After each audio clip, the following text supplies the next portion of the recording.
Why are certain books banned in certain countries? Is it the government's effort to protect the minds of its people? Is it restrictions on the freedom of speech? On what basis that some books are being banned? And are those decisions valid? This video is the discussion on some books that are banned in my country, Malaysia, and it might be evidence on how flawed the system actually is.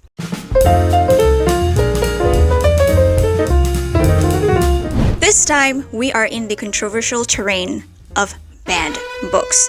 Being a conservative country where even in our media we barely have any hand-holding, especially among Muslim actors, books are a different territory because they are words on paper. Books are political, no matter what anti-intellectualists on TikTok say. Otherwise, there's no such things as book banning. And I know some people believe that no books should ever be banned, but I don't think so. What? Bro, what are you talking about, man? Some books, I think, should be banned. Some books are legit very harmful to society. The level of strictness and leniency varies depending on countries' laws and culture. Sure, you guys might think that some books, you think that such and such shouldn't be banned at all because blah blah blah. But I think everyone should know that laws and cultures don't work the same way across the world. Some things should just never be triggered at all. Today, we would have liked Mein Kampf displayed so blatantly across bookstores. But Mein Kampf got banned, and for a damn good reason. However, out of all the books that we're going to talk about in this video, I think many of them don't deserve the ban at all. And when I think about it, it really does expose the flaws in the system. And maybe people making those decisions to ban those books aren't avid readers who read widely. Based on what I've heard, mostly due to reports from public. Basically, any Karen who read 2 books in a lifetime can report any book and get it banned. And if you ask me, that's a very shitty system. And based on the books on this list, I think it is exactly what is happening, and the people in charge of this aren't readers themselves. So any minor thing in this book that are normal among avid readers, they'll find offensive without considering the whole context of the story. Malaysia being a conservative country, some people can be offended by a kiss scene without considering whether the book is imported, who is the author, or what even is the context of the scene or even the story.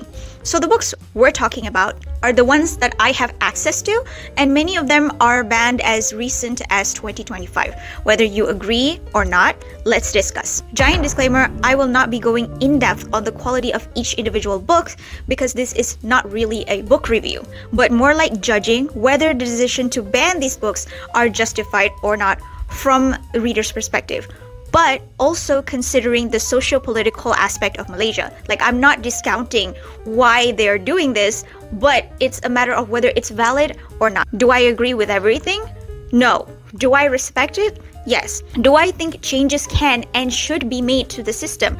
Absolutely. But changes don't happen overnight, and these things should be put on the table for discussion. Based on the list of books, I'll divide them into 4 main categories. Category 1, English books by authors that does not set in Malaysia or portray the Malaysian culture. Category 2, English books by authors that is set in Malaysia and portray the Malaysian culture. Category 3, Malay books by Malay authors that is set in Malaysia and portray the Malaysian culture. In category 4, Malay books by Malay authors that is set in Malaysia, portraying Malaysian culture, but is published under fixi. I'll explain later why this matters. So without further ado, let's start with category 1.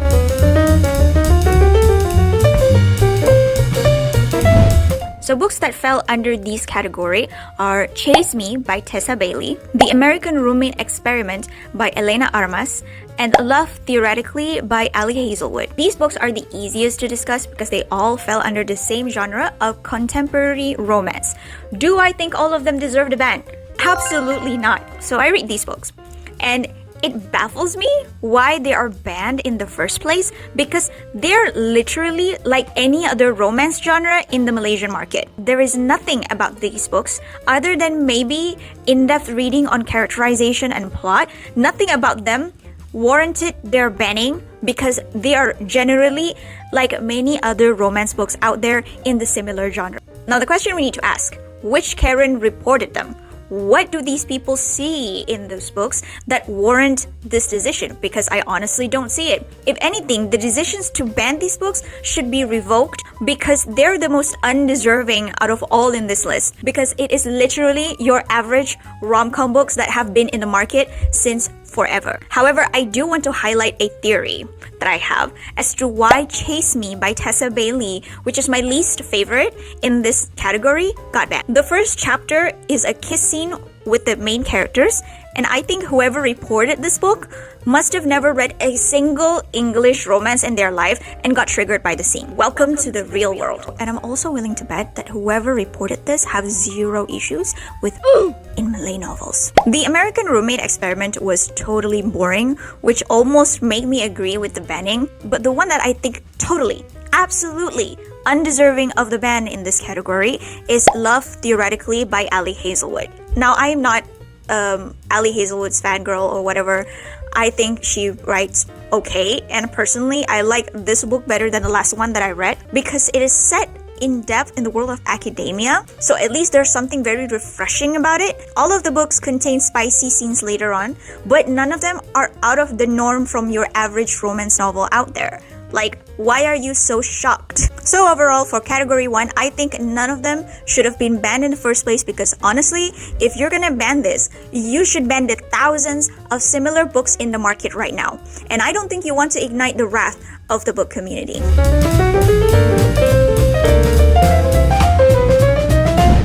Books that fell under this category are Goreng by Marco F. and The South by Tash Aw. Both authors have lived in Malaysia, which means they have knowledge of the culture, but only Tash Aw is Malaysian. Marco F is Italian, based in Malaysia. Both books are published by indie publishers outside Malaysia, which explains how they're published in the first place. Both books are also written in English, except for Goreng, which was published in both English and Malays, and both versions are banned. Between the two, Goreng was banned years ago. I happen to own a physical copy, which is around here somewhere, but I probably have put it in one of my book boxes. And I bought it before it was banned years ago. And I only found out quite recently that it was actually banned. Yeah, I didn't realize I have been owning a banned book all along. So now, the big question.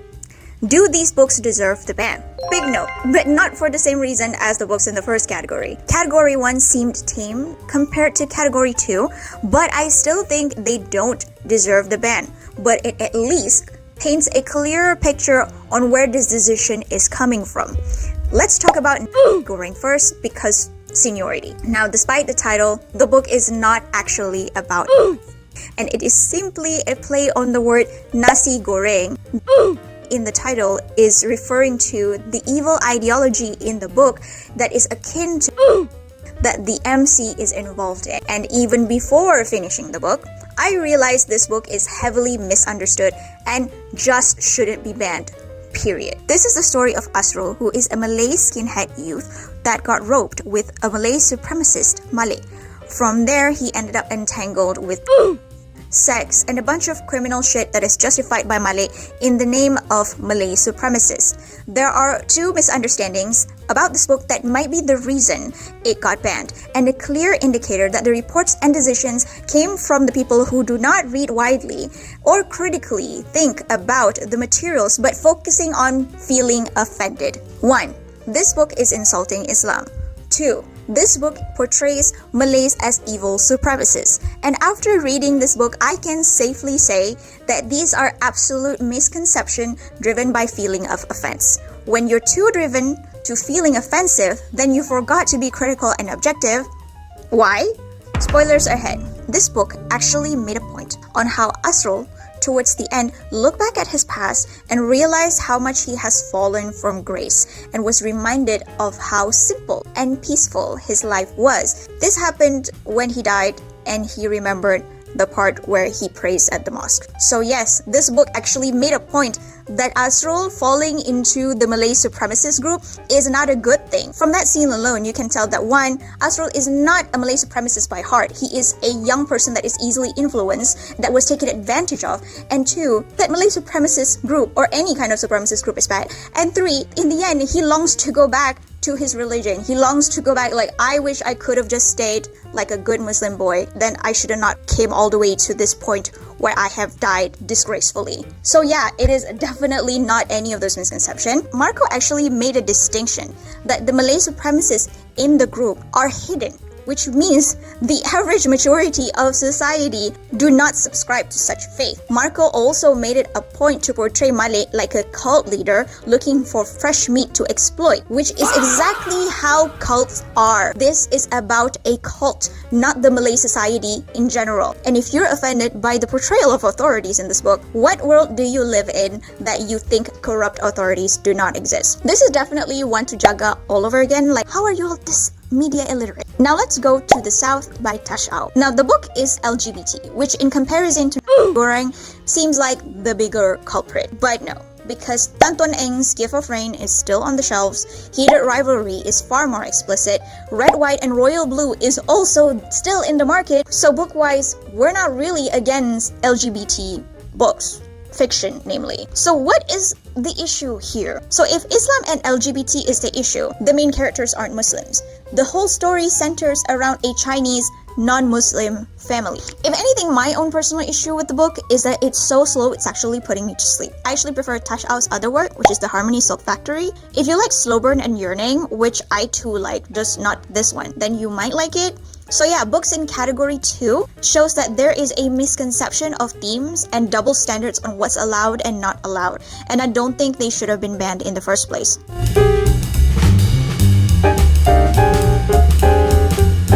Books that fell under this category are Tuan Ziyad by Bellesa, Ammar Zahrain by Nssignature, and Darlingku, Mr. Cold Mafia by Shadia. I have reviewed Darlingku, Mr. Cold Mafia years ago. Feel free to check out that video. It's awesome because I go in depth on why that book sucks. But do books under category 3 deserve to be banned? Only 1 out of 3.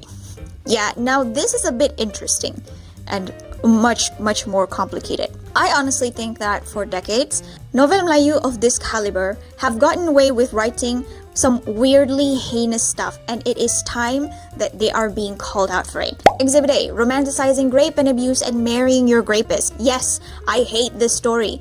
Controversial opinion, but I think these novels do more harm to impressionable young minds than category 1 or category 2.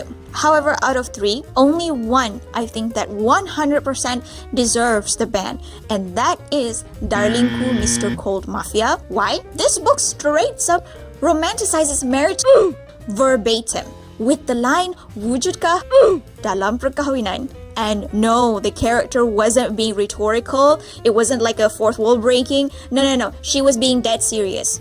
In the context of the scene, yeah, basically in an indirect way, denying the existence of marriage. It still offends me to this day. So yeah, good riddance to this book. Seriously, go watch that video. There's so much offense this book has done to my time and my brain cells. For Ammar Zahrain. Whilst this book is absolute piss in terms of writing, I don't see why it should be banned. There's age gap romance, but both characters are of adult age, capable of giving consent. My conspiracy theory is that this book was banned specifically because its quality is so poor that it's offensive to society. But as for Tuan Ziyad, I think this book doesn't deserve to ban at all. I don't think this book is good. There's apparently a misuse of hadith and Quranic verse in some scenes, which makes you question, where is the editor? That's a question I've been asking since I read more Novel Melayu these days. But I do think it is misunderstood. So my theory is that those who read and reported this book read one particular scene where the two MCs ended up sleeping together, and the MCs are former sugar daddy and sugar baby, and she's marrying his stepson. Yeah, it's all sort of messed up. However, the way the story is portraying their actions is not romanticizing them. If anything, it is a story of two very flawed characters who have done terrible things in their past and is now on the path of redemption. And in order for flawed characters to be flawed, you need to show them making mistakes. So yeah, not gonna lie, out of all the books in category 3, this is the one I actually like. The writing still needs improvement, but this is the only one plot-wise, with legit external and internal conflict. Not to mention plot. You have one character who is trying to move on with her life, only to be confronted by her dark past, and is now trying to hide it from her family. The so-called dominant CEO guy is actually not so dominant. If anything, he is a coward. It is actually pretty much a nice change. The story does get convoluted at the end, but it is not as bad as how others made it to be. And I definitely think it does not deserve the ban. If anything, I think it should be rewritten and then released again, an improved version. If you've dismissed the book, maybe have a revisit. Again, writing style not very good, but there's genuine tension in the plot, unlike the rest. Now let's move on to the final category.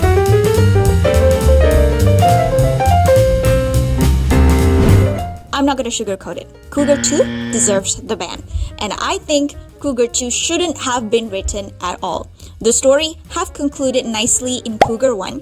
Why is this here? No fucking clue. Okay, so I'm going to talk about this book at length because this book is so problematic. It is the bane of my existence. Whilst it is not dumb like Ammar, Zahrain or Darlingku, Mr. Cult Mafia, it definitely went too far. Now, this book is written by a Malay author, published in Malaysia, targeted towards Malay audience. So why do I separate it in category 4 instead of mixing it together with category 3? It is because unlike books in category 3, which are published under mainstream publishing house that primarily focuses on romance, they're supposed to be like family friendly, but the Kougar duology is published under fixi.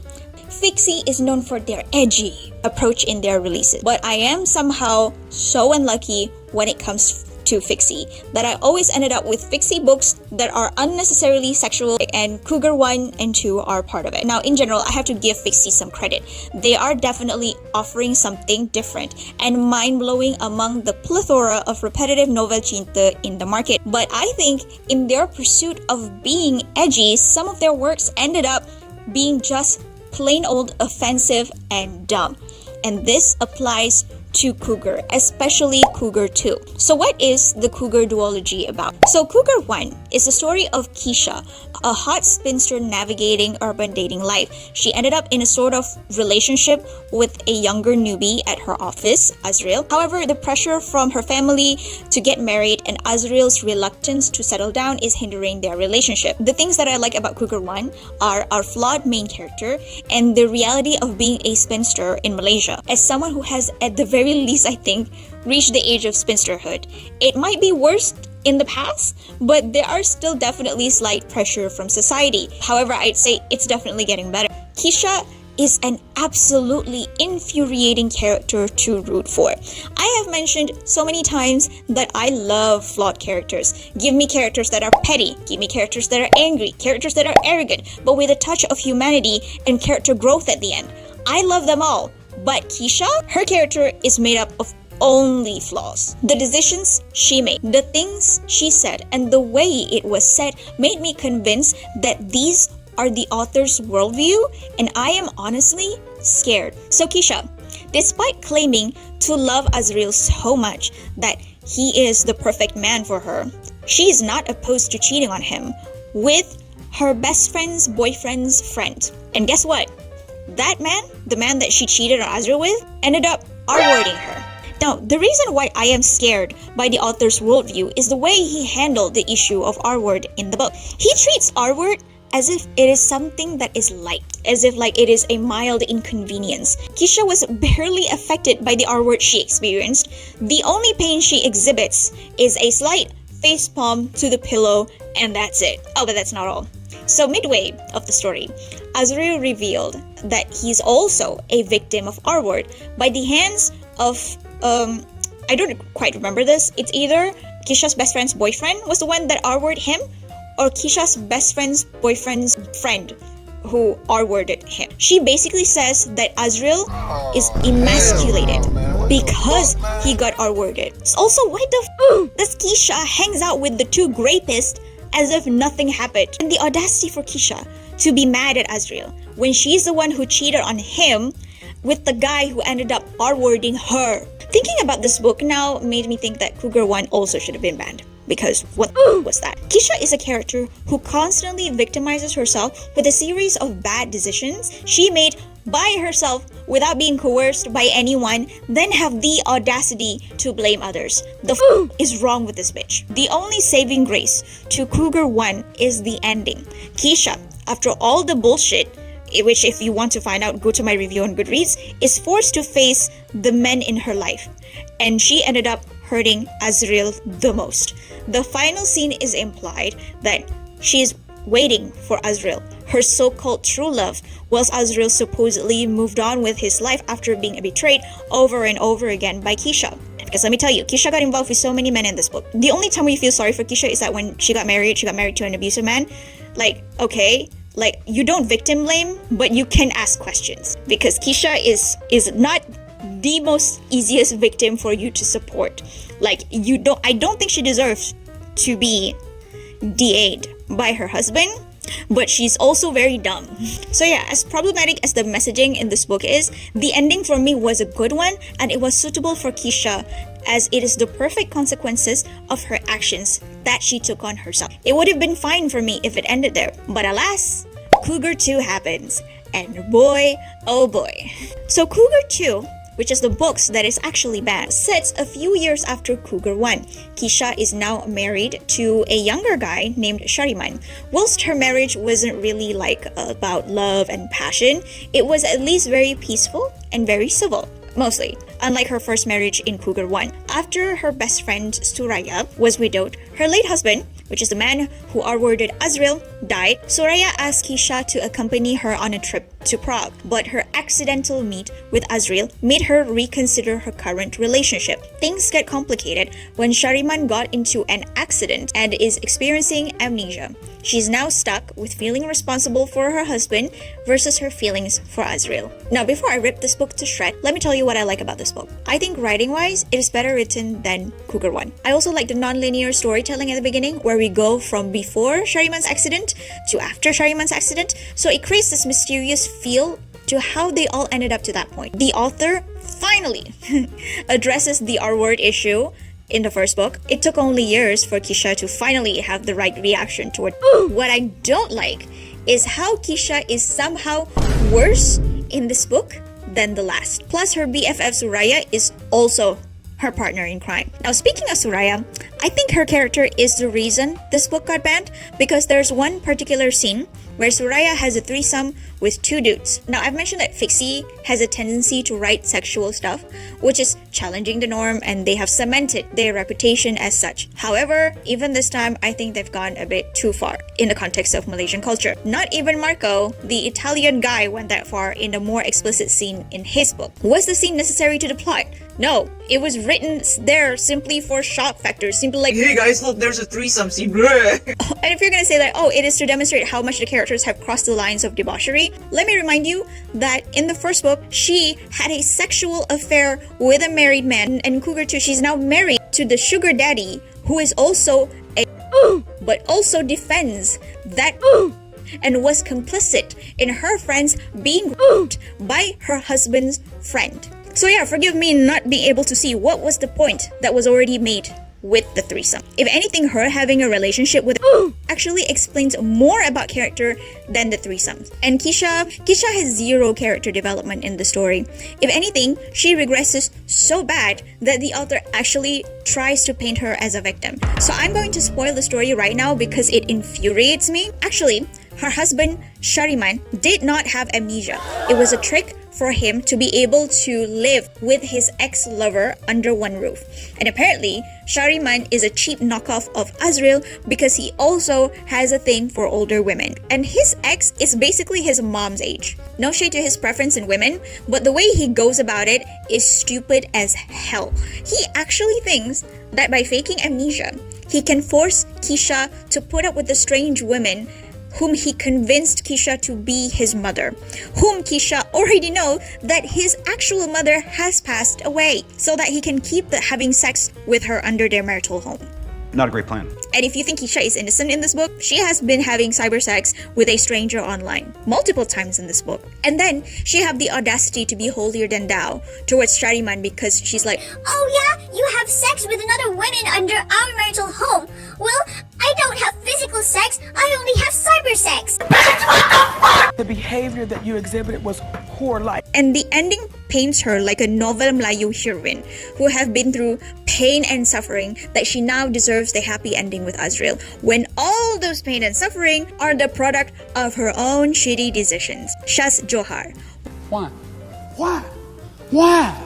Why? What's deep about this? You do know that cybersex is also sex. You do know that having cybersex with random stranger online when you are married is also cheating. So in the first book, Shaz Johar makes light of our word. Now, Shaz Johar is justifying non-physical cheating as are you right in the head? Anyway, good riddance to this book. Threesome scenes aside, the freaking message is so disgusting. I think they should just ban both Kougar 1 and 2.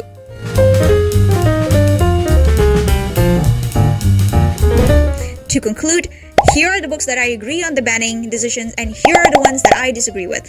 Based on this, I do think there are flaws in the system and lack of understanding of the book itself, as well as the genre and issues discussed in general that led to this. And I think KDN could benefit by having someone who actually reads, to make this decision. So anyway, let me know in the comment section whether you agree or disagree with the government decision to ban these books, or maybe you disagree with me. Just let me know why. Have you read any of these books? What did you think of them? Share your thoughts in the comment section. Thank you guys so much for watching, and I will see you guys in the next one.